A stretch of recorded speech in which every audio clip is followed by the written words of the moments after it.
After 4 years and thousands of photos, this is a lens that I still tell photographers to buy. When the Tamron 35-150 came out, everybody was raving about the focal range that this lens had, but we're also worried about the size and weight. And after using it as my primary lens for travel, events, sports, and everything that I might need to create my photos, I'm here to tell you that the hype was real and why it's a better buy even today than it was when it first came out. But the single benefit after all this time wasn't its image quality. It was something that I wasn't expected to change about my entire workflow. I've done countless of videos of this lens because a lot of people had so many questions on it. I've taken it all around the world, taking so many photos and done videos with it. And after all these 4 years of using it, it's been a great lens. But everybody still asks me about the size and weight and if it's a deal breaker. So let's be honest, this lens is a big lens. There's nothing hiding about it. There's no gimmick. They never said it was going to be the lightest lens out there or anything of the sort. It was just a very great lens with a lot of focal range,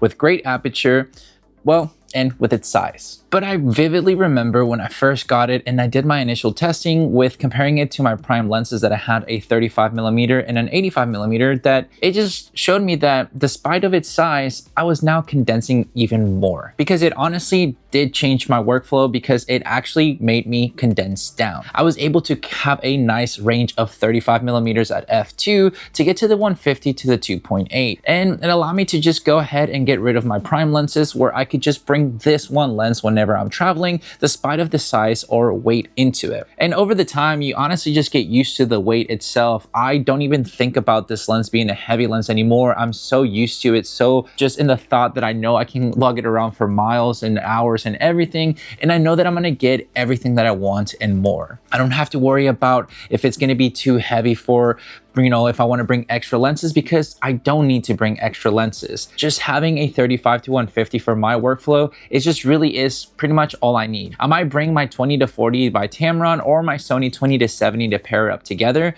but in all honesty, just the weight of this doesn't bother me anymore because it fits so perfectly on any bags that I want to bring on my travel, even in some of my sling bags, and I'm able to capture everything without missing a beat. And you're probably wondering, how has it held up after 4 years of putting it through the trenches? I mean, this lens has gone through airports, has gone through dust, dirt, rain, and everything you can think of around the world, and it's still holding. It's a great heavy duty lens. It really does everything that I needed to do, and it does wonderful things when it comes down to taking the photos that I want to with the extra customization of buttons, and if I need to go ahead and lock it into position to be able to not let it kind of come down or anything. So it's really been holding up rather well for 4 years. Granted, I do take care of my gear, so hopefully people that are using their gear themselves are taking care of it as well, but I always have a filter to kind of protect the glass as much as possible.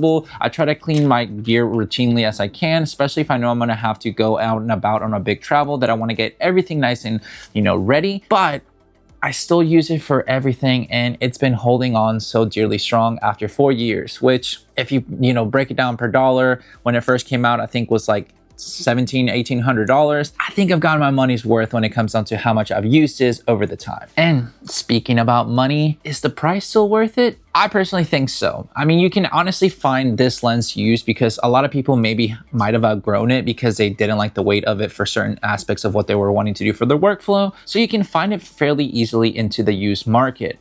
But Tamron is actually really cool about it because they also do a lot of nice little like sales that they have going on. So it's kind of hard to pay full price for this lens. So after 4 years of what the price first initially was and what it is now, with most of the time on sale or used, with inflation and everything, I think you're still getting a nice little bargain. You're condensing prime lenses to one super zoom range with a great aperture. A lot of aperture zoom range, kind of lenses, they tend to maybe be on the 2.8 range and there'll be a lot more. Or you might have some that don't have as nice of an aperture, like this one with a 2 to 2.8. So if you really want to break it down, you could probably sell your 35, your 50, 85, or if you have a 135 prime lens, because you're just, we're prime lens trigger happy, I guess, because that happened to me at the beginning when I was like doing my photography and everything. You're gonna have you know, some budget left over that you can probably put to something else, because the pricing of this lens, it's really great. And I think in 2025 going into 2026,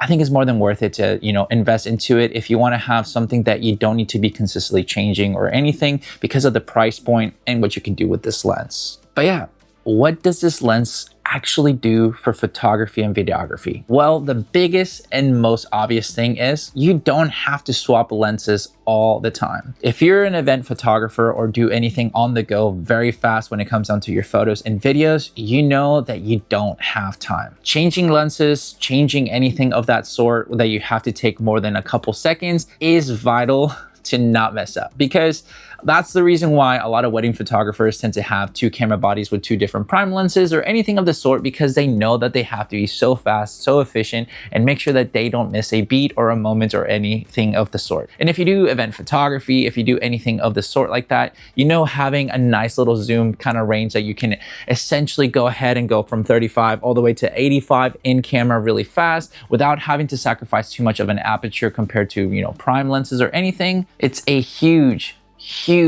benefit when it comes down to that. That alone probably makes this lens so much worth it for people that need to have more faster and efficient with high quality and good aperture moments to capture the photos and videos that they might need. That has been the most detrimental thing that I've enjoyed with this lens after 4 years of consistently using it, even with using other lenses and testing them out, testing out the 50-150 f2 consistent aperture by Sony, that you're gonna be probably having to sell a kidney for it because it's very expensive and it's a lot bigger. But maybe you're wondering about maybe a 70-200 or anything else like that. The range that you get with this to not have to swap lenses just saves you time, and time, like they say, is money, and you do not want to leave anything on the table that you could have had to get that paycheck, because being fast, being great, and having the right moments to capture without having to swap lenses or think you're going to miss a shot because you have to do anything of that sort is priceless. But yeah, it's kind of unreal that I've had this lens for 4 years now, because